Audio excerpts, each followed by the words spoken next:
자, 오늘은 지난 시간에 이어서 책임 패턴을 같이 하기로 하겠습니다.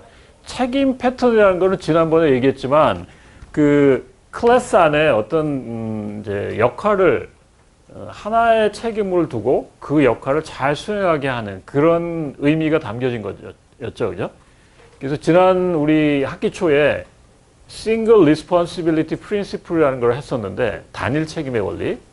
여기 있는 패턴들은 굉장히 그런 그 책임을 클래스에 하나 지우게 하는 거에 굉장히 연관되는 거였습니다. 그래서 지난 시간에 우리 그 중간 시험 보기 전에 책임 패턴 뭐 몇 가지를 했었죠, 그죠? 뭐 싱글턴 패턴이라는 것도 했었고, 그죠?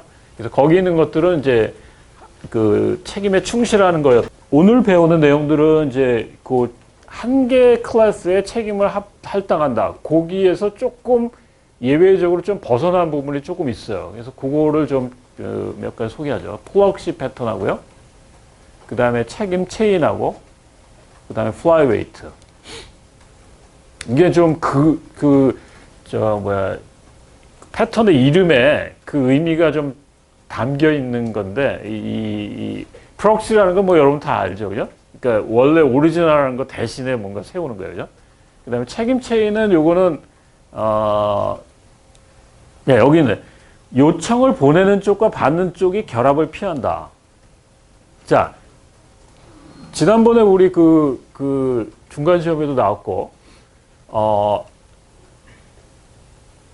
그 의존관계 역전의 원리에서 잘 따져보면 우리가 너무 그 구체적인 거를 다루기 시작하면 굉장히 이 의존관계가 결합이 너무 강해지고 결합이 강해지면 어떻게 되죠? 변경이 수정이 될 때 수정하기 어렵게 되죠, 그죠? 그러니까 이 책임 체인이라는 건 뭐냐면 어떤 책임을 갖고 있는 어떤 클래스들하고 내가 그걸 이용하는 입장의 어떤 클래스들이 서로 끈끈하게 연결되어 있으면은 나중에 수정이나 확장이 어렵기 때문에 그 결합력을 좀 낮게 하는 그런 패턴입니다. 그러니까 어떻게 보면 좀 두리뭉술하게 그 관계를 맺게 하는 건데요. 뭐 이런 거예요. 지금 여기 일하는 사람들이 한 4명이 있다 그러죠. 그리고 여기서 내가 일을 시킬 때 4명한테 각각 역할을 따로따로 주고 구체적으로 시키면 일하는 방법이 굉장히 끈끈하게 결합되는 거죠, 그죠? 근데 그렇게 하지 말고 일단 내가 일을 4사람한테 시킬 때 어떤 일이든지 던져줘요. 그러면 4사람이 알아서 그 일을 받아가지고 내 일이면 내가 하고 아니면 다른 사람한테 넘겨주고 이런 식으로 한다 그러면 그 안에 4가지 역할을 맡은 사람의 일이 굉장히 좀 융통적으로 뭔가 바뀌어질 수 있고 좀 결합력이 낮아질 수 있다는 거죠, 그죠? 그래서 그게 이제 책임 체인입니다. 그 다음에 플라이 웨이트 패턴은 어떤 클래스가 무거운 이제 어떤 자료를 많이 갖고 있든지 아니면 원거리에 있는 어떤 데이터를 가져온다든지 이럴 때 클래스 자체가 굉장히 무거워지는 경우가 생겨요. 데이터를 많이 가지고 있거나 이럴 때 좀 우리 뭐 권투나 뭐 레슬링 할 때 플라이 웨이트 그러면 제일 가벼운 체급이잖아요, 그죠? 그러니까 좀 무게를 줄이는 클래스 안에 어떤 이제 조금 있다가 본질적인 거와 부가적인 거 이렇게 얘기해요. 덜 중요한 거 또는 공유되는 거 이런 것들은 좀 덜어내는 그런 패턴을 우리가 플라이 웨이트 패턴이라고. 그러니까 이 이름을 좀 보고 여러분들이 그 패턴이 뭐 하는 거다, 뭐 언제 쓰이는 거다라는 거를 좀 연상하기 위해서 좀 설명을 했는데 더 구체적으로 패턴들을 보면 아 이름이 왜 이렇게 정해졌구나 그런 거 여러분이 알 수 있을 거예요.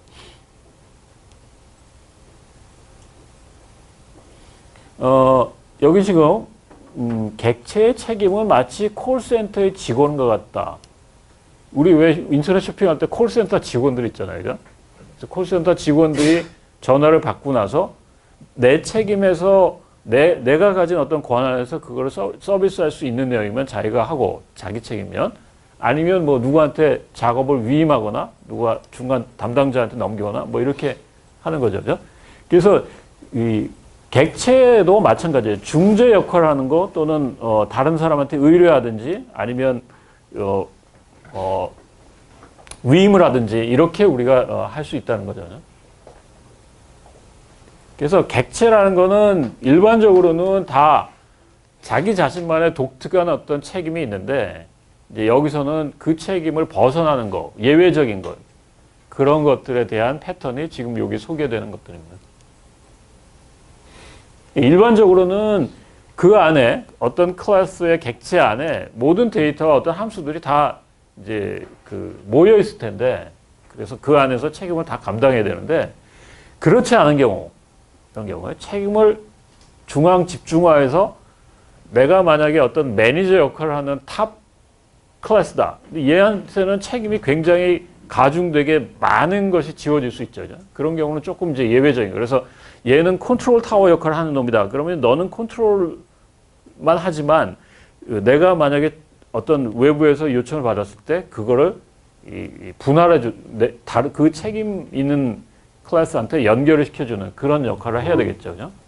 그래서 이제 어떤 요청을 위임하거나 또는 확대하거나 이런 역할을 하는 것도 있습니다. 그 다음에 다른 객체 대신에 동작하게 하는 거. 이게 이제 프록시 패턴이 대표적인 건데요. 그러니까 프록시 패턴이라는 건 뭐냐면 어떤 클래스가 얘가 당장은 필요하지 않아. 근데 뭔가 시작하려면 얘가 존재하는 걸 알고 있어야 돼. 그러면 일단은 프록시라는 놈으로 만들어 놓고 그 다음에 그 놈이 진짜 필요할 때는 원래 오리지널한 걸 가져오는 그런 스타일이 프록시 패턴인데 이제 일단은 이제 어떤 존재하는 객체는 그냥 만들어 놓고 이제 대신 동작하게 하고 그 다음에 꼭 필요한 경우에 원래 것을 가져오게 하는 그런 책임 패턴의 예외들이 있습니다. 객체로부터 다른 객체로 의존하게 하는 책임을 최소화한다.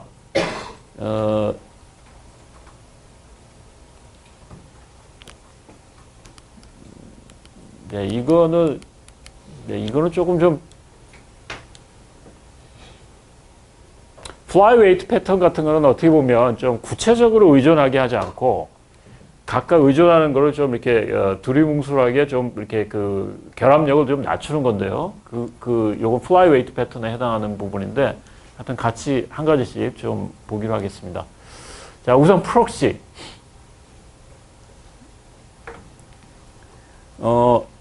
대리자를 세우는 거예요, 대리자. 필요할 때만 비싼 대가의 기능에 접근하도록.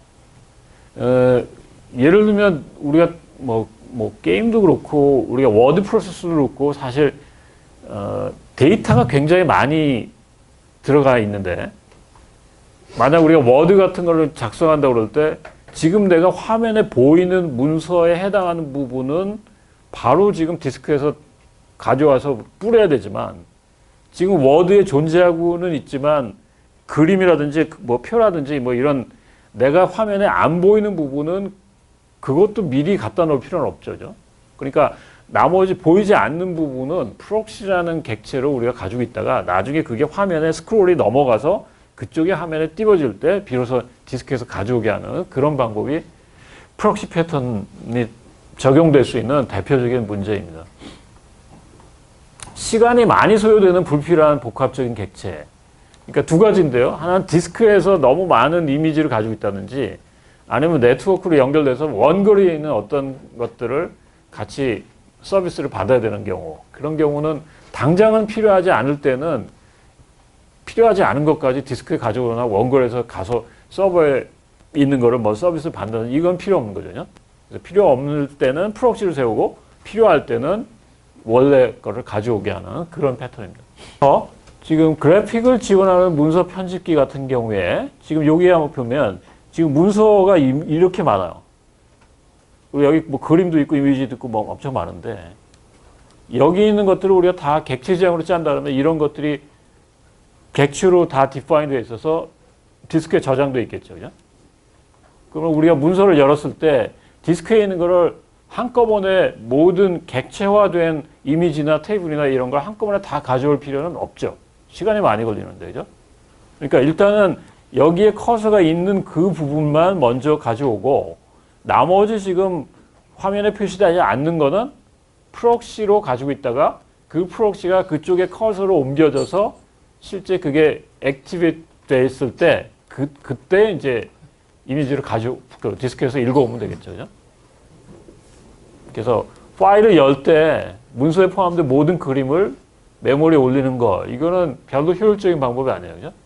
그러니까 처음에는 일단은 필요하지 않은 것들은 대리자로 세우고, 만약 화면에 꼭 보여야 된다 그런 필요가 있을 때는 그 대리자가 다시 원래 오리지널한 이런 데이터를 불러오게 하는 그런 방법이 이제 프록시입니다. 자, 그래서 만약에 여기 지금 워드 관련되는 그런 부분을 우리가 프록시로 설계한다 그러면, 지금 그래픽한 부분이 여기 지금 이게 그래픽이 이제 이미지도 있을 수 있고 텍스트도 될 수 있고 테이블도 될 수 있고 많이 이 폴리모피즘을 세워야 되겠죠. 그 다음에 다큐멘트 에디터가 이 그래픽에 해당하는 걸 뭐 드로우한다든지 뭐 내용을 가져온다든지 뭐 디스크에 저장한다든지 뭐 디스크에서 메모를 읽어온다든지 이런 일을 할 거예요. 그죠? 그래서 이제 보통의 프록시가 연결이 안 된 형태는 얘가 무조건 클라이언트 프로그램이 그 뭐 그림 같은 게 만들어졌다 그러면 그 다큐멘트 안에 있는 그림을 뭐 이미지든 뭐든 한꺼번에 다 불러올 거라고요. 그죠? 여기 지금 만들어서. 그래서 이렇게 되면 내가 여기 화면에 필요한 거든지 안 필요한 거든지 몽땅 한꺼번에 다 올라와야 되니까, 만약에 문서 사이즈가 커지면 되게 이 클라이언트 프로그램은 시간이 오래 걸리겠죠.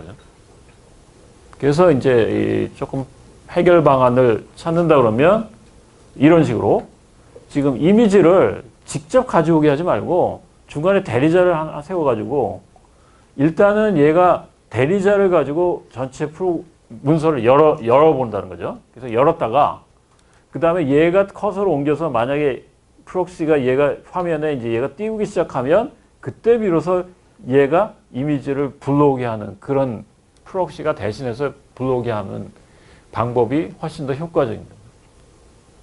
그래서 여기 있는 것처럼 프록시라는 거는 기존의 코드에서 이미지나 뭐 여러 가지 텍스트나 테이블을 대체하는데, 프록시가 만약에 커서가 그쪽으로 옮겨져 가지고 요청을 받으면 걔 대신에 원하는 이미지, 그 원래 이미지 그걸 가져오게 하는 그런 내용입니다. 그래서 여기 지금 왼쪽에 있는 화면에서 여기에 만약 얘가 이 이미지가 이제 화면에 보이니까 보여야 되니까 얘가 이걸 불러서 여기다 띄웠으면 그 다음에 커서가 옮겨지면 이 다음엔 얘가 이제 화면에 띄워질 차례니까 얘가 이미지를 불러오겠죠. 그죠? 나머지는 다 대리자로 있으니까 훨씬 디스크에 읽는 속도는 그렇게 느리지 않을 거예요. 그죠? 자, 그래서 이 그림을 좀 잘 머릿속에 잘 넣어두세요. 그죠? 여기, 이거는 그냥 예제인데, 그러니까 지금 프록시와 오리지널한 게 같은 형태로 우리가 클라이언트가 부를 수 있게 인터페이스를 통일시켜야 돼요. 그죠?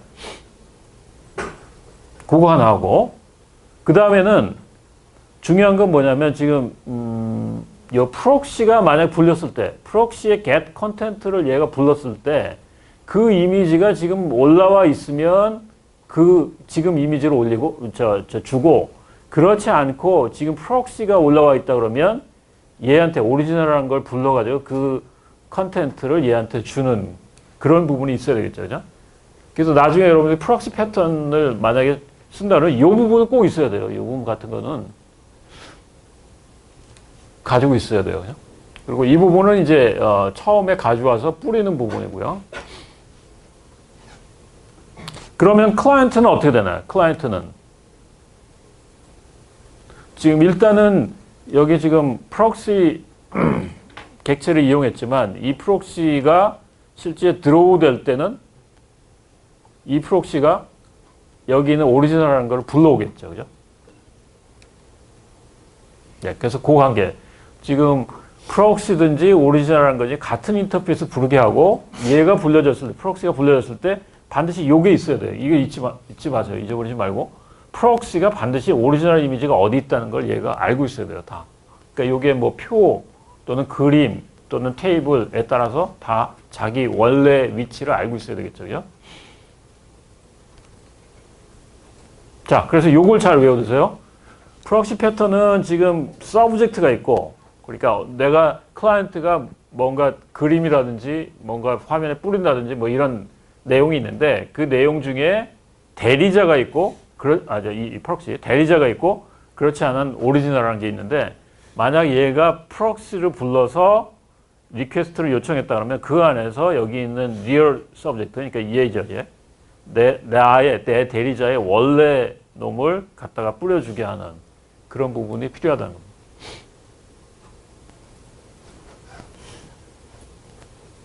네, 요 그림을 좀 잘 알아두세요. 요거까지. 그러니까 여기 지금 프록시가 불렸을 때 리퀘스트가 불려지면 요 안에서 하지는 일이거든요. 리퀘스트 안에서 리얼 서브젝트가 불려지는데 그거에 리퀘스트가 불려진다는 거. 네, 그래서 앞에 있는 패턴의 네 가지 요소, 프록시가 있어야 되고 대리자죠. 그 다음에 그 프록시와 리얼 오브젝트를 같은 인터페이스 불러야 되니까 그 클라이언트가 부를 수 있는 리얼 서브젝트하고 프록시의 공통 인터페이스.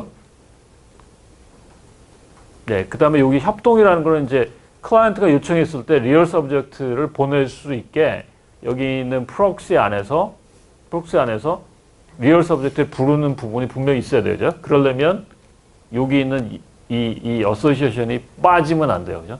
얘가 이걸 알고 있어야 부를 테니까. 그죠? 이걸 꼭 기억하세요. 예, 뭐 나머지는 됐고요. 그 다음에 여기 지금 써있는 거, 리얼 서브젝트 객체에 대한 접근을 조절하며 해당 객체의 생성과 소명을 책임질 수도 있다. 그러니까 프록시가 지금 여기 있는 리얼 서브젝트를 이제 대개는 내용을 만들어진 걸 불러오는 게 많은데 디스크에 올라가는지 아니면 네트워크에 올라가는지. 근데 간혹 프록시 중에 조금 독특한 역할을 더 추가한 것도 있을 수 있어요. 좀 변형된 형태로. 그래서 그런 경우에 리얼 서브젝트에는 어떤 접근의 권한을 이제 뭐 인증을 받는다. 왜 그런 거 있잖아요. 우리 워드를 쫙 작성하다가 뭐 어떤 부분은 내가 뭐 패스워드를 넣고 싶다 또는 뭐 어떤 부분은 권한을 두고 싶다 그러면 그 어떤 리얼 서브젝트가 올라오기 전에 뭐 인증을 받는 과정을 한다든지 그럴 때 이제 이 프록시가 그런 역할을 또 추가해서 할 수도 있습니다. 예, 프록시가 목적에 따라서 이렇게 많이 있을 수 있거든요. 지금 앞에 얘기한 거는 좀 프록시 중에 맨 위에 있는 거. 다른 공간에 존재하는 객체에 대한 로컬 표현이었죠. 아까 우리 문서에서 디스크에 존재하는 어떤 내용을 화면에 뿌려야 되는데 그게 너무 시간이 많이 걸리니까 그 디스크에 존재하는 다른 공간에 존재하는 거를 그냥 가상으로 그냥 올린 거죠. 그죠? 그 다음에 가상 프록시. 만약 게임 같은 데서 만약 디스크에 많이 그 캐릭터들이 올라왔을 때도 캐릭터가 진짜 여기 뭐 지금 전체 뭐 워게임 한다 그러면 그 워게임에 지금 전쟁이 일어나고 있는 그 에어리어만 한다 그러면은 사실 그 다른 것들은 메모리에 존재한다고 해도 우리가 그걸 오리지널인 걸 표현할 필요가 없죠. 그죠? 그래서 그런 있지만 너무 복잡한 객체이면 그걸 좀 가상으로 만들어도 됩니다. 그 다음에 보호 프록시. 아까 우리 얘기한 것처럼 원래 객체를 지금 가져올 때 인증 과정을 거쳐야 된다든지 권한을 한번 확인한다든지 이럴 때 액세스 권한을 제한하는 그런 프록시도 있고요. 네, 그 다음에 스마트 레퍼런스는 요거는 프록시가 좀 여러 가지 역할을 수행하는 거예요. 그러니까 객체 접근할 때 뭔가 추가적인 액션을 취해서 뭐 오리지널한 거 가져올 때 뭐 뭔가 더 뭐 처리를 한다든지 아니면 뭐 어떻게 가공한다든지 이렇게 해서 이제 오리지널한 거 뿌린다든지 또는 이 프록시가 참조하는 횟수를 관리할 수도 있어요. 얘가 지금 원래 오리지널한 거에는 그 데이터를 주고 싶지 않고 그러니까 그 이미지가 몇 번이나 호출돼서 화면에 뿌려졌는지 이런 것들을 우리가 그 중간에 관리를 하는 역할을 프록시한테 줄 수도 있습니다. 네, 그다음 객체를 수정할 수 없도록 락킹하는 기능도 줄 수 있고요. 그래서 이 프록시를 적용하면 클라이언트 입장에서는 이게 프록시인지 오리지널한 걸 그게 잘 보이지는 않아요. 그러니까 투명성이 존재하는 거잖아요. 근데 속도는 되게 빨라지는 거죠. 이 디스크에서 뭔가 시간이 오래 걸리는 일들, 그런 객체를 담을 때 너무 오래 걸리는 일들, 뭐 네트워크에 리모트에서 뭔가 온다든지 이럴 때에 객체를 훨씬 더 이제 효과적으로 우리가 필요할 때만 올릴 수 있는 그런 방법입니다. 그래서 최적화, 이제 꼭 필요한 경우만 객체를 올린다는 입장에서 이제 헤비 워크를 피한다는 그런 장점이 있고요. 그 다음에 보호 프록시와 스마트 프록시는 객체가 접근할 때 추가적인 하우스키핑, 그러니까 뭔가 관리하는 거죠, 그냥. 그러니까 리모트에 오는 뭐 서비스 받는 거라든지 아니면 디스크에 있는 어떤 내용들이 이 관리를 위해서 뭐 카운트한다든지 아니면 사이즈가 얼마 정도라든지 또는 뭐 트래픽 같은 거가 뭐 돈이 많이 든다 그러면 그 트래픽에 뭐 돈을 계산한다든지 이런 부분이 이제 여기 들어갈 수 있다는 겁니다. 자, 거기까지 혹시 질문 있나요? 프록시 패턴? 그냥 패턴에 대한 설명이었고, 그러면 코드를 좀 볼까요? 이 C++ 코드인데 지금 앞에 있는 그 워드 프로세서에 대한 예제를 C++ 코드로 쓴 건데요. 지금 이미지가 있고, 그 다음에 지금 이미지에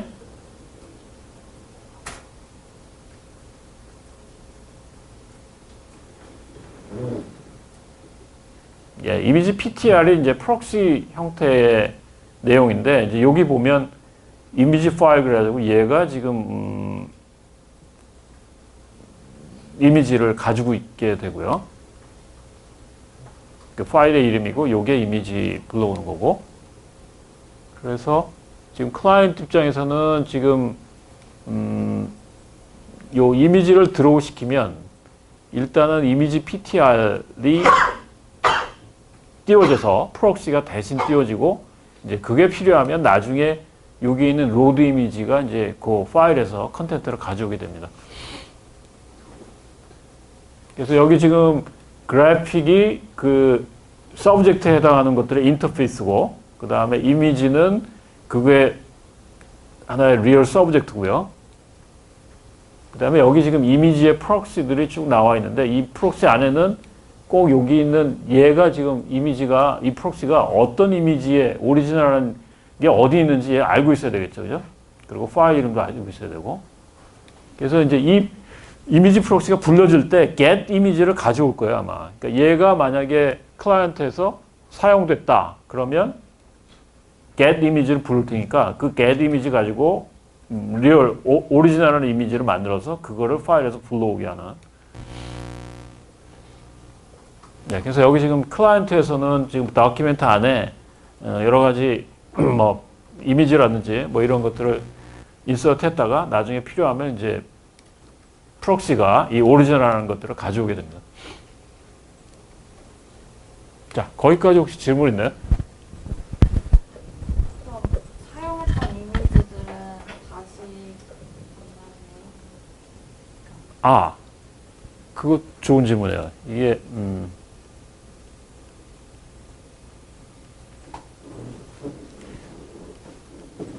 만약에 얘가 지금 이쪽으로 화면에 뿌려지다가 이쪽으로 지나가서 더 이상 사용할 수 없게 된다. 그러면 이것도 그냥 이미지를 가져올 필요는 없죠. 그죠? 그때 얘가 커서가 옮겨지면 다시 이 프록시로 바꿔줄 필요가 있겠죠. 그죠?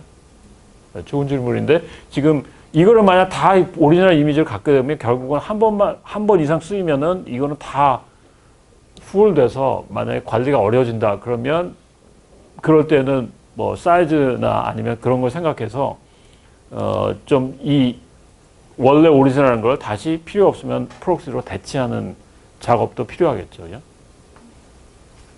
그리고 만약에 리모트에 있는 거다, 뭐 이렇게 네트워크에 있는 거를 만약에 또 가져온다. 그럴 경우도 잘 생각해서 트래픽이 너무 많고 또 뭐 고가의 그런 로드하는데 시간이 많이 걸린다. 그러면 결국은 프록시들이 한번 불려주면 그걸 오리지널한 걸 갖고 있는 게 좋은데 그게 만약에 뭐 고가가 아니다 그런 경우에는 다시 바꿔가지고 이제 얘가 화면에서 멀어지면 그 이미지는 다시 프록시로 바꿔주는 역할을 해주는 게 더 좋을 수도 있겠죠. 그죠? 또 다른 질문 있나요? 자, 그래서 그렇게 정리하고요.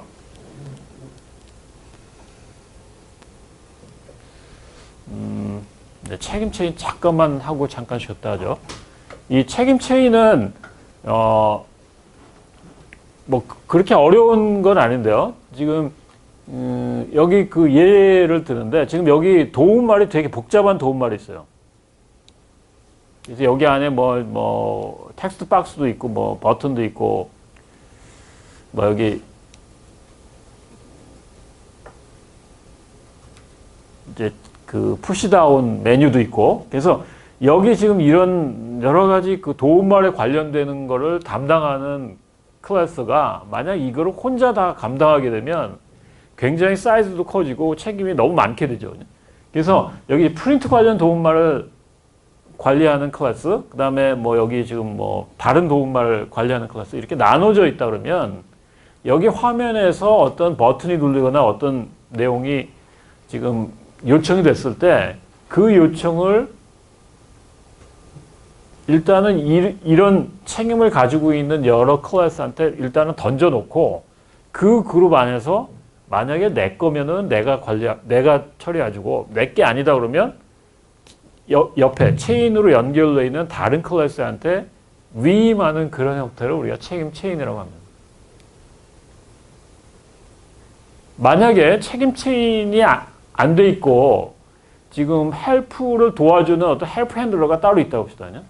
그러면 얘가 모든 걸 다 처리한다 그러면 이 안에 핸들 안에 스위치 문장 써가지고 상태가 어떤 거냐에 따라서 각각 다 얘가 관리를 해야 되죠. 그죠? 그러니까 이런 경우는 지금 이 헬프 핸들러하고 각각의 지금 프린트와 세이브와 로드 그런 책임이 굉장히 끈끈하게 연결되어 있는 거예요. 그죠? 그래서 만약에 여기에 프린트나 세이브 말고 또 다른 놈이 또 연결된다, 만약 그 처리를 해줘야 된다 그러면 또 얘를 또 스위치 문장을 또 바꿔가지고 또 넣어야 되겠죠. 그죠? 그래서 이제 너무 GUI에 대한 어떤 도움말을 처리하는 게 그 상태에 따라서 지금 이렇게 한 군데로 다 모여 있다 그럴 때 물론 관리는 좀 편해질 수 있지만 이 관리에 대한 기능 또는 어떤 도움말에 대한 기능이 추가되거나 이럴 때 좀 수정되거나 이럴 때 좀 불편하죠. 그 다음에 이거는 이제 클라이언트 코드 부분에서 이 set state 어느 상태인지 지금 도움말에 대해서 어떤 리퀘스트가 왔는지를 파악해 가지고 그 상태로 연결해 줘야 되는 그런 문제가 있습니다.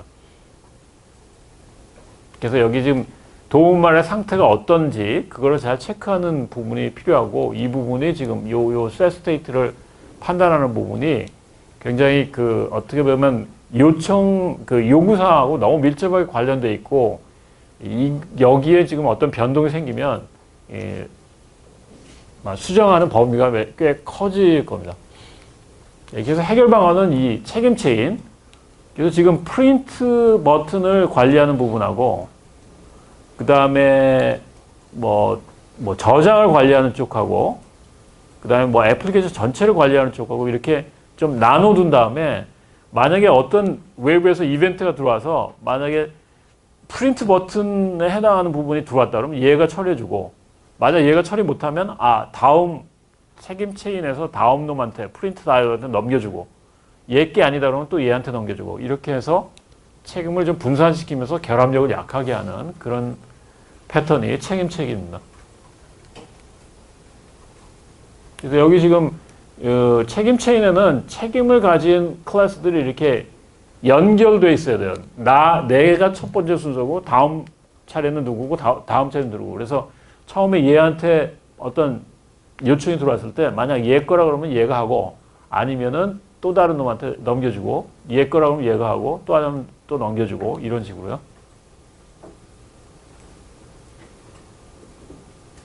네, 그래서 지금 여기 지금 헬프 핸들러에서는 이런 애플리케이션 위젯 뭐 이런 것들이 쭉 있는데 다 헬프를 핸들링하는 기능이 다 있죠, 그죠? 그래서 그 헬프 핸들이 어떤 거냐에 따라서 지금 그 헬프 핸들러로 지금 점프를 시키면 됩니다.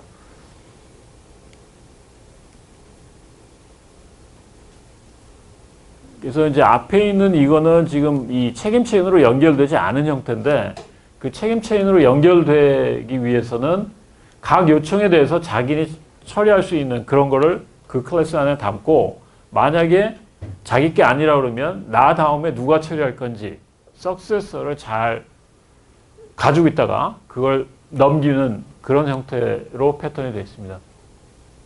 그래서 요청을 보내는 객체하고 요청을 처리하는 객체를 분리하고 요청을 처리하는 객체를 마치 우리 뭐 연결고리처럼 쭉 연결시켜 놓고 처리를 하나씩 이제 그 핸들러한테 넘기면 되겠죠.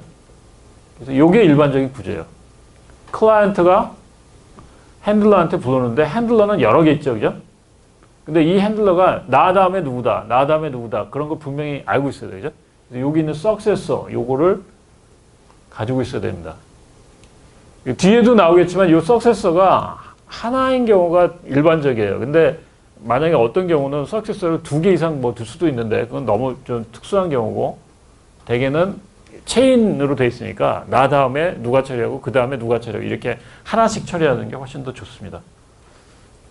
그래서 나중에 객체 형태로 해보면 클라이언트는 구체적인 핸들러한테 요청하는데 이제 제일 첫 번째 타자 이 중에 이제 석세서 중에 제일 첫 번째 타자한테 내가 어떤 요청을 하겠죠, 그죠? 그러면 1번 타자가 해야 될 거는 얘가 처리하고 그렇지 않으면 다음 석세서한테 넘겨서 2번 타자 처리하고 또 안 되면 또 뒤에가 처리하고 이런 식입니다. 지금 이 책임 체인 패턴은 책임들을 가진 클래스들의 연속이라고 보면 돼요. 그러니까 그거에 뭉쳐진 연속한테 클라이언트는 누구 하나 지정해가지고 일을 시키는 게 아니라 그냥 일을 툭 던져주는 거죠. 그죠? 그래서 그 일에 던져진 거에서 내가 할 거면 내가 하고 아니면은 옆에 클래스한테 전달해주는, 의뢰하는 그런 형태입니다. 그래서 왜 그렇게 하냐면 결합도를 줄이기 위해서 그래요. 그러니까 클라이언트 쪽에 이해하고 여기 있는 이 핸들러들하고 아주 끈끈하게 관련 짓도록 그렇게 콘크리트한 걸 얘가 연결되도록 하는 게 아니라 이걸 좀 뭉쳐가지고 여기 있는 이 핸들러 인터페이스한테 던져주면 훨씬 더 결합도가 낮아지겠죠. 그래서 요청을 보내는 객체가 어떤 객체가 요청을 처리할지 몰라도 된다는 거. 그 다음에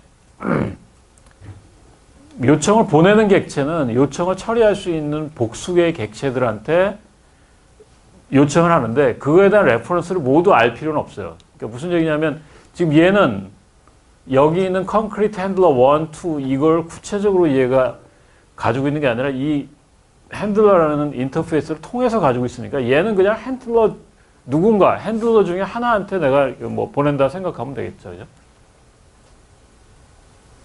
첫 번째 객체에 요청을 하면 그 다음부터는 연결 고리에 있는 것이 자동적으로 요청을 전파하고요. 그 다음에 객체의 책임의 배정이 융통적이다. 이게 무슨 얘기냐면 여기는 연결 고리에 있는 객체들이 만약 필요하면 그 순서를 좀 바꾼다든지 아니면 뭐가 더 추가된다든지 그렇게 해서 그 책임을 지우고 있는 그 요청받는 쪽이 굉장히 융통적으로 우리가 뭔가 수정하고 변경될 수 있다는 거고요. 연결 고리에 있는 모든 객체들이 모두 특정 요청을 처리할 수 없는 경우에는 이거는 이제 뭐 어떤 에러를 내보내주든지 아니면 다시 요청하라든지 뭐 이런 걸로 이제 처리를 못하는 경우에 대해서 리플라이를 해줘야 되겠죠. 네, 그래서 구현은 어떤 책임을 가진 클래스들의 체인 형태로 구현한다. 그래서 어떤 링크 형태로 연결 레퍼런스가 필요하고요.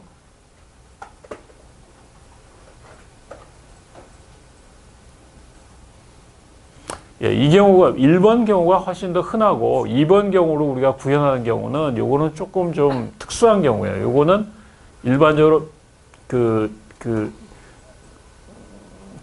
이제 책임 체인을 구성한 형태의 객체들한테 이제 하나씩 링크를 이웃하는 클래스한테 링크를 가지게 하는데, 요거는 지금 핸들러 클래스를 만들어서 그거를 이제 어떤 중간에 디스패칭하게 하는 그런 방법인데, 2번은 조금 좀 흔하지 않은 방법이고요. 그 다음에 여기 지금 링크를 어떻게 구성하냐면, 되게 어떤 헬프 핸들러가 있다 그러면 그 헬프 핸들러의 다음 놈이 누군지 요 석세서를 알고 있고, 만약에 내게 아니다 그러면 석세서한테 핸들러를 넘겨주도록 그렇게 구성하면 됩니다. 아까 얘기한 것처럼 요청이 하나가 아니고 여러 개다 그러면 요거를 복수계로 뭐 클라이언트가 요청할 수도 있겠죠, 그죠? 그래서 그 어떤 요청을 여러 개 둬가지고 각자 개별적인 함수로 만들 수도 있고, 그 다음에 또 다른 방법은 어떤 하나의 함수 안에다가 여러 개의 리퀘스트 객체를 만들어서 파라미터를 연결해서 이런 일들을 처리해주고, 그러면 각자 해당하는 놈이 자기가 맡아서 처리하고 또 아닌 걸 넘기고 이렇게 할 수 있겠습니다. 그래서 코딩을 보면 이제 아까 우리 UML 다이어그램을 본 것처럼 헬프 핸들러라는 그 책임 체인의 어떤 인터페이스가 필요해요, 그죠? 그래서 걔는 여기 뭐 컨스트럭터도 있지만 중요한 거는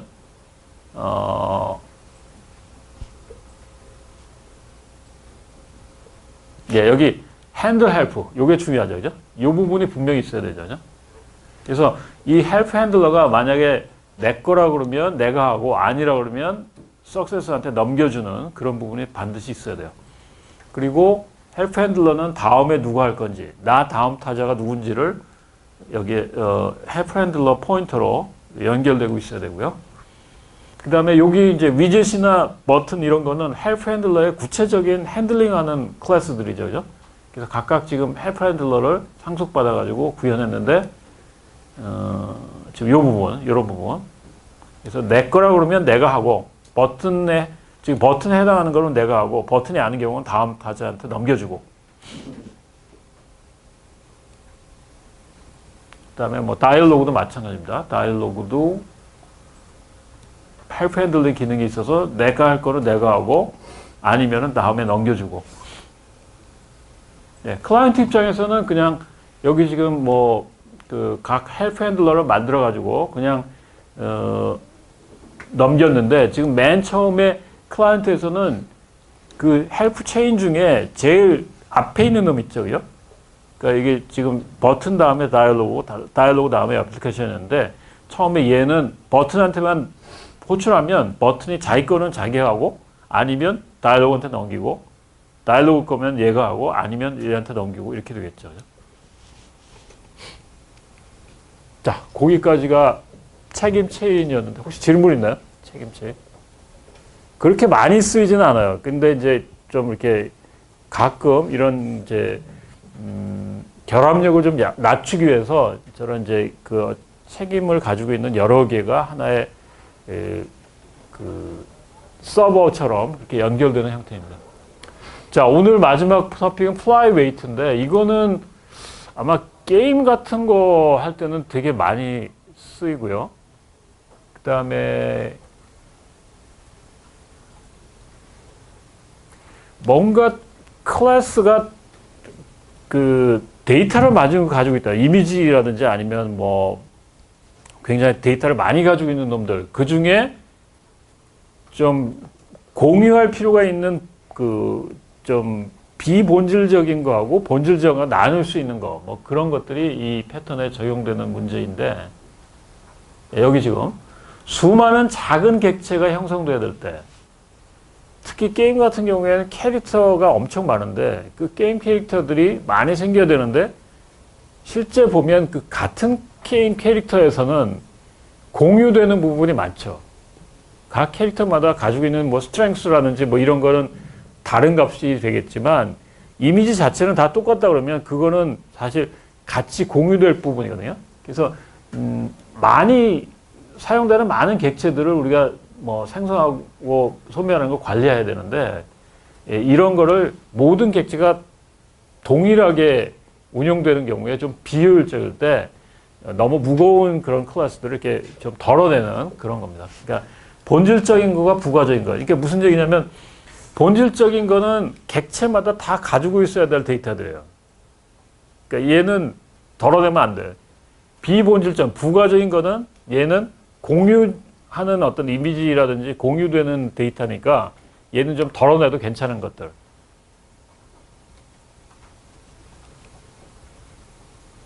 자, 여기 지금 아까 내가 예로 설명했던 전략 시뮬레이션 게임에서 지금 캐릭터가 수백 개 필요한데 이 수백 개를 다 객체로 만들어 놓고 얘네들마다 다 캐릭터의 어떤 뭐 스트렝스라든지 뭔가 그 데이터를 가지고 있고 이미지 데이터까지 가지고 있고 모든 걸 다 가지고 있다 그러면 엄청나게 클래스 객체가 커질 겁니다.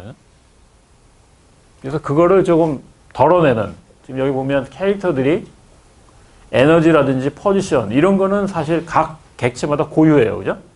근데 이미지 공유되는 이미지 그다음에 뭐 맥시멈 라이프 에너지라든지 어택 파워라든지 디펜스 파워라든지 이런 것들은 사실 공유할 수 있는 부분이죠. 부가적인 부분이죠. 그죠? 그래서 이런 것들은 좀 만약 크다 그러면 이런 걸 좀 덜어내는 그런 패턴입니다. 그래서 여기 지금 뭐 만약 1000개의 캐릭터가 필요한데 이런 게 한 캐릭터에당 뭐 4KB가 필요하다면 엄청 많이 소요되는데 그 중에 공유될 수 있는 부분, 덜어낼 수 있는 부분 그런 게 만약 있다 그러면 훨씬 더 줄어들겠죠. 그죠? 그래서 요거는 이제 이런 식으로 구성하는 거예요. 각각 소울저들이 있지만 쉐어할 수 있는 부분은 얘가 쉐어해서 만약 얘가 뭐 화면에 띄운다든지 그럴 때는 얘가 이제 이 쉐어하는 부분은 결국 가져오겠죠. 그죠? 그래서 아까 프록시처럼 한 개의 객체가 두 개로 지금 나눠지는 거예요. 하나는 각 객체마다 고유한 부분하고 또 하나는 객체가 공유하는 부분. 그래서 객체가 공유하는 부분을 우리가 여러 군데 다 기억 장소에 넣을 필요 없으니까 한 군데 공유되니까 훨씬 더 그 공간이 줄어들겠죠. 그죠? 그래서 아까 만약에 그 방법에서 지금 요 플라이 웨이트로 만약 나눈다 그러면 뭐 1000개 캐릭터가 있다 그럴 때 요 3개 공유하는 서브 클래스만 따로 떼서 만약 한다 그러면 훨씬 더 세이브 돼요. 그죠? 그래서 앞에 것에 뭐 이 굉장히 많은 수준으로 다운되는데 그 이유는 이 공유되고 부가적인 것들을 각 객체마다 따로 가지고 하겠느냐 아니면 그걸 모아가지고 공유하게 하겠느냐 그 차이겠죠. 그래서 만약 플라이 웨이트 패턴으로 바꾼다 그러면 지금 캐릭터가 있다 그러면 그 캐릭터에 쉐어하는 부분을 따로 떼내요. 그 다음에 고유한 부분은 아직 그냥 남아있죠. 그죠? 남아있고. 그래서 얘네들이 만약에 화면에 쓰인다 그러거나 이런 객체들이 하나 쓰일 때 여기 링크를 가지고 있으니까 공유한 부분을 필요하면 가서 가져오게 하는 그런 형태입니다.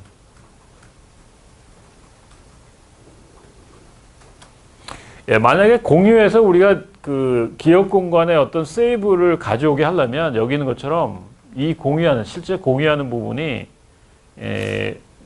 하나씩만 생성돼야 돼요. 만약 얘가 한 캐릭터에 하나씩 다 가지고 있다. 그러면 뭐 이렇게 할 필요가 없죠. 그냥 한 캐릭터, 한 객체에 넣어놓는 게 훨씬 더 관리하기가 쉽죠. 그죠? 이렇게 하는 이유는 좀 세이브하고 좀 같이 쉐어하기 위해서 그렇게 됩니다.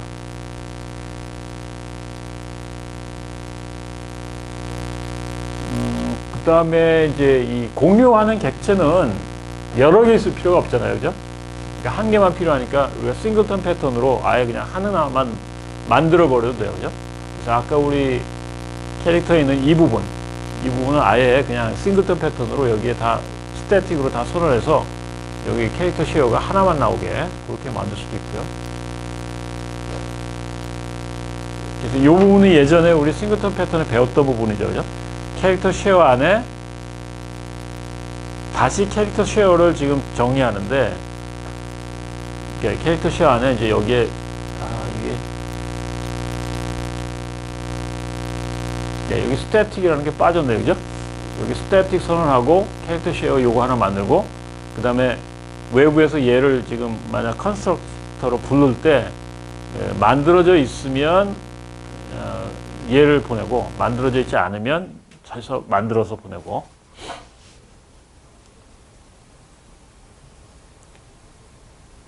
그래서 지금 아까 그림에서 조금 여기 차이 나는 게 이 부분이에요. 지금 만약에 이 솔저가 어떤 객체가 하나 만들어졌을 때 처음 만들게 되면 여기 있는 캐릭터 쉐어 같은 게 필요하겠죠. 그죠? 그러니까 이제 처음 만들 때는 얘가 지금 만들어져 있어야 되니까 여기 크리에이트 하는 부분이 여기서 다 들어갈 거예요. 그죠?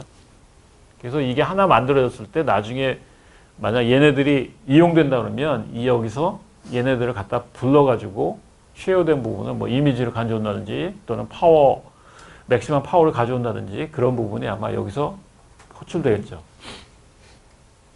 그래서 이 부분 지금 쉐어된 부분이 만약 안 돼 있으면 만들고 만들어져 있으면 지금 만들어진 걸 갖다가 리턴하고 그 부분이 들어가면 됩니다.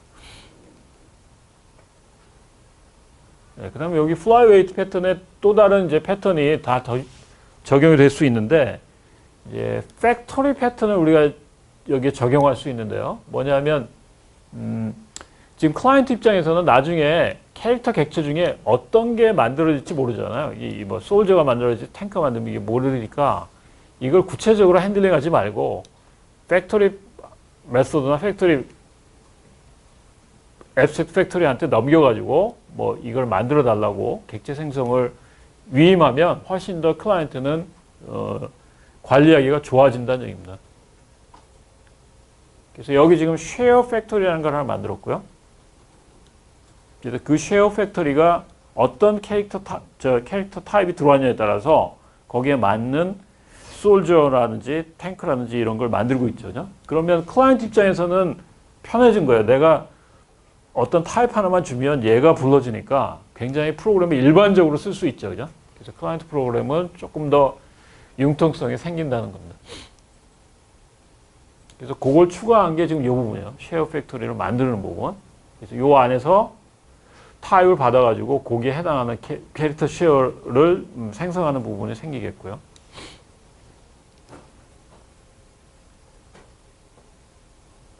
그 다음에 이 flyweight 패턴을 우리가 사용할 때는 이제 얼만큼 이걸 사용해서 자원을 줄일 수 있는가 이걸 우리가 따져봐야 돼요. 그죠?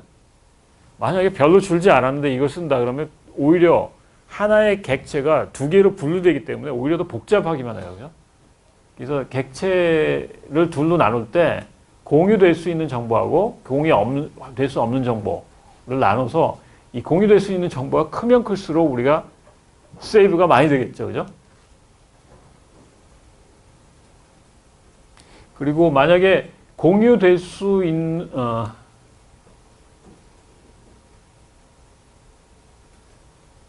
여기 지금 익스트릭 스테이트가 뭐 이렇게 간단히 내용도 적고 뭐 저장하지 않고도 간단히 계산을 통해서 얻을 수 있다. 그리고 공유될 수 있는 거 굉장히 많다. 그러면 이게 굉장히 효과가 큰 거죠. 그냥. 근데 반대로 이게 너무 크다. 공유될 수 없는 게 너무 크다. 그러면 너무 객체 덩어리들이 커지고 그러니까 별로 이 flyweight 패턴을 써봐야 이게 줄지 않아요. 그죠? 그래서 flyweight 패턴의 의도는 수많은 작은 객체들을 효과적으로 설계하기 위해서 객체를 공유하는 것. 객체의 무거운 어떤 데이터라든지 뭐 필요한 것들을 이렇게 덜어내는 거예요.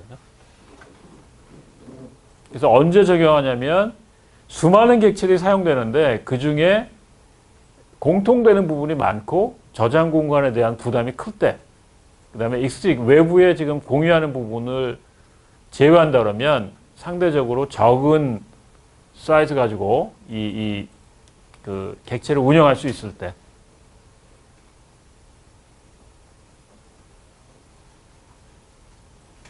그 다음에 이렇게 이제 아까 우리 공유될 수 있는 그런 부분이 그 응용 프로그램에서 객체들 서로 구별할 필요가 없을 때, 아까 우리 캐릭터 같은 건 뭐 공유되는 캐릭터의 어떤 클래스의 같은 객체라 그러면 뭐 분리될 필요가 없죠. 그죠? 그래서 그럴 때는 flyweight 패턴을 적용합니다.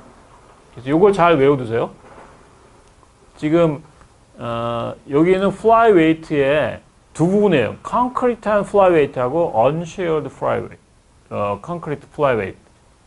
그러니까 왼쪽에 있는 이 부분이 공유되는 부분이죠, 그죠? 그 다음에 이 부분이 공유되지 않고 객체가 가지고 있어야 될 부분.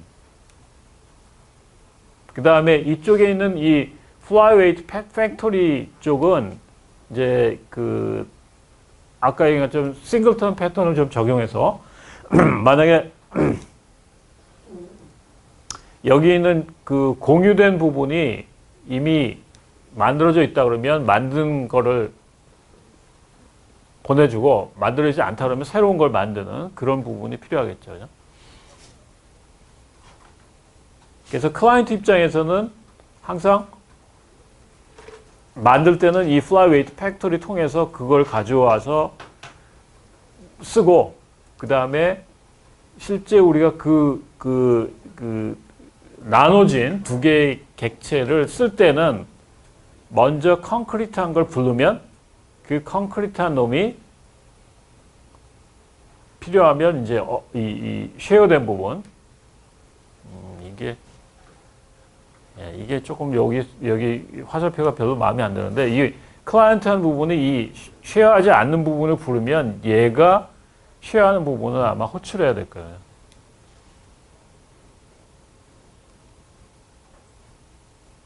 네, 그래서 이 부분만 잘 이해하면 될 것 같아요. flyweight 팩토리가 얘네들을 만들어주고 이 콘크리트한 걸. 그 다음에 클라이언트는 이거를 지금 양쪽을 다 커버하는 것보다는 이제 이쪽에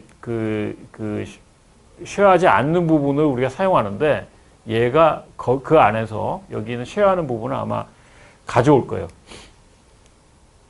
그래서 구성 요소는 여기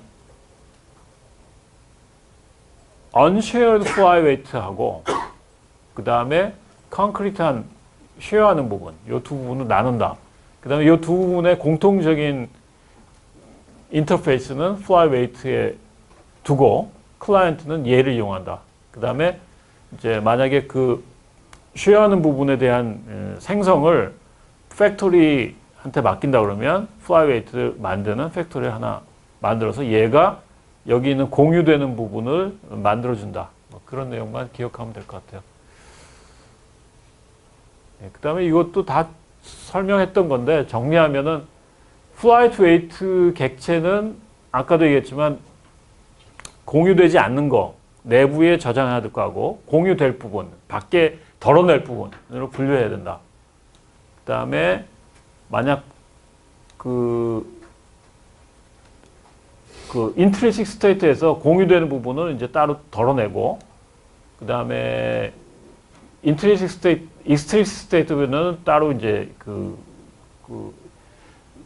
별도로 보관해야 되겠죠. 그 다음에 클라이언트는 직접적으로 콘크리트를 생성하지 않고 flyweight 팩토리를 통해서 이제 공유 객체를 생성하고 이제 구체적인 객체 flyweight 객체를 불렀을 때 이제 필요하면 공유 객체를 걔가 액세스하는 그런 형태입니다. 그래서 여기 지금 결과가 이 패턴을 쓸 거냐 말 거냐는 어떤 저울질은 얼만큼 세이브할 수 있느냐. 그러니까 많이 세이브할 수 하면은 이 매니지먼트 하는 이 외부 공간을 매니지먼트 하는 거를 좀 우리가 감수하고 그래도 이걸 세이브할 수 있죠. 그죠? 근데 이게 세이브하는 게 너무 적다. 그러면 이것도 사실은 부담이 많이 되는 거죠. 그죠? 그래서 이 flyweight 패턴은 어떤 객체의 어떤 무게가 너무 스토리지 공간 소요가 많을 때 그걸 덜어내는 거예요. 그래서 객체랑 인트리스크한 스테이트는 그냥 놔두고 그 다음에 익스트리스크한 스테이트를 따로 빼내가지고 별도로 저장하는 별도의 객체에서 공유하는 그런 형태입니다. 예, 구현은 아까 우리 그림에서도 봤는데 익스트리스크한 스테이트를 별도의 객체로 만드는 거죠. 따로 떼내가지고. 그래서 그거를 flyweight 패턴에서 별도의 팩토리를 만들어서 저장하고 그 다음에, 예, 지금 쉐어된 객체의 어떤 관리는 요거는 클라이언트에서 할 수도 있고, 그 다음에 요거는 이제 가능하면 싱글턴 패턴을 적용하는 게 맞겠죠. 왜냐하면 이게 여러 개 있으면 골치 아파지니까 공통된 부분에 대한 거는 하나만 만들도록 강제로 하고, 그 다음에 이제 이 쉐어된 오브젝트에 대해서 이제 혹시 이제 이걸 뭐 몇 번 사용했나든지 아니면 이거를 뭐 만약에 쉐어된 부분을 지우면 골치 아파지나요, 그죠? 그래서 클라이언트가 이 객체 소멸하는 걸 잘 관리할 필요가 있어요. 자, 코드를 보면 아까 우리 그 게임 그 전략 시뮬레이션 게임에서 이 지금 캐릭터라는 거를 공통 인터페이스로 정의했고요.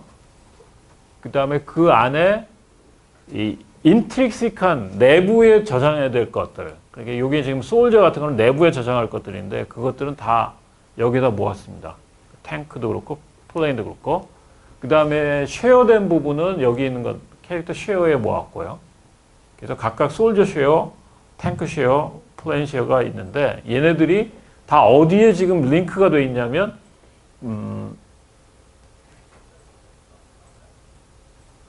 그렇네요. 여기에 링크되어 있죠. 그러니까 각 캐릭터 타입이 다 캐릭터 쉐어를 다 포인트하고 있어야 되죠. 그래야 각각 객체들이 호출됐을 때 쉐어된 부분을 가져올 필요가 있다면 얘를 가지고 알 수 있겠죠. 그죠? 그래서 아까 우리 그림으로 그렸을 때 이 부분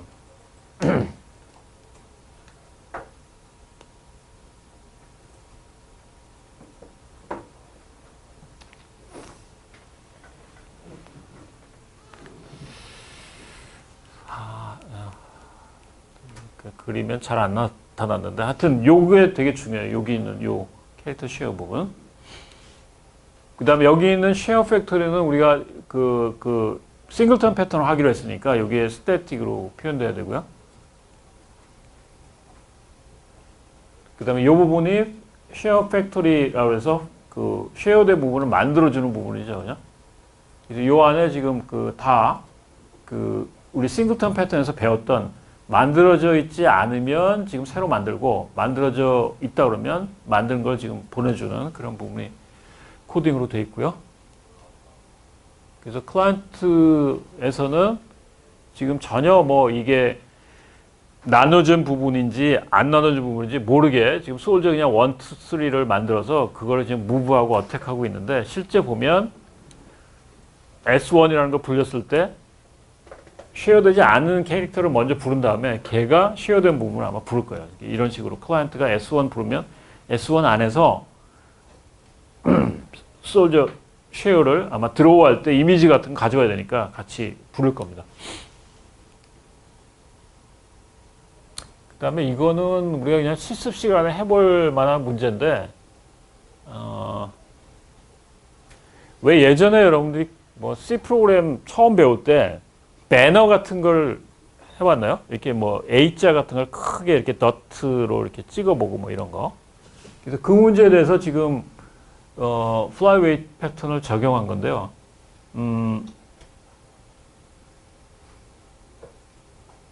예를 들어서 지금 이런 글자를 지금 내가 프린트 하겠다.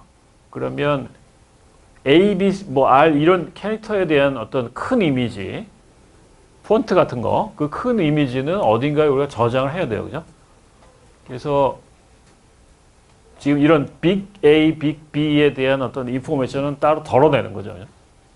그리고 이 캐릭터는 그냥 따로 인트리식한 곳에 그냥 두고, 그래서 이 get 매트릭스의 어떤 뭐 A자의 큰 폰트, 그 내용은 이제 여기에 지금 저장하라는 얘기입니다. 이거는 지금 런타임에 지금 여기 뭐 내가 찍고 싶은 글자 찍고 그 다음에 컬러를 주면 그것대로 지금 여기에 밑에 이렇게 배너가 찍히는 그런 내용이 지금 나와 있는데 전체적인 그림 그 디자인은 이렇게 돼요. 그러니까 구체적인 캐릭터 하나하나들은 얘가 가지고 있고 그 캐릭터의 폰트들은 여기 지금 여기에 지금 가지고 있게 되죠. 그죠?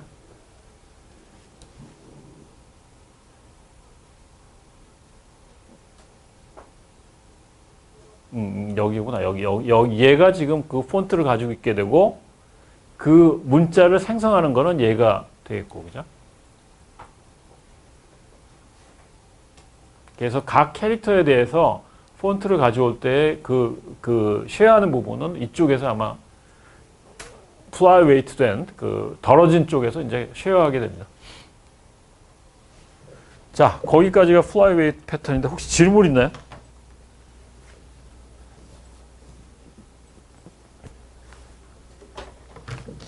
이게, 예, 여기서 끊죠. 이게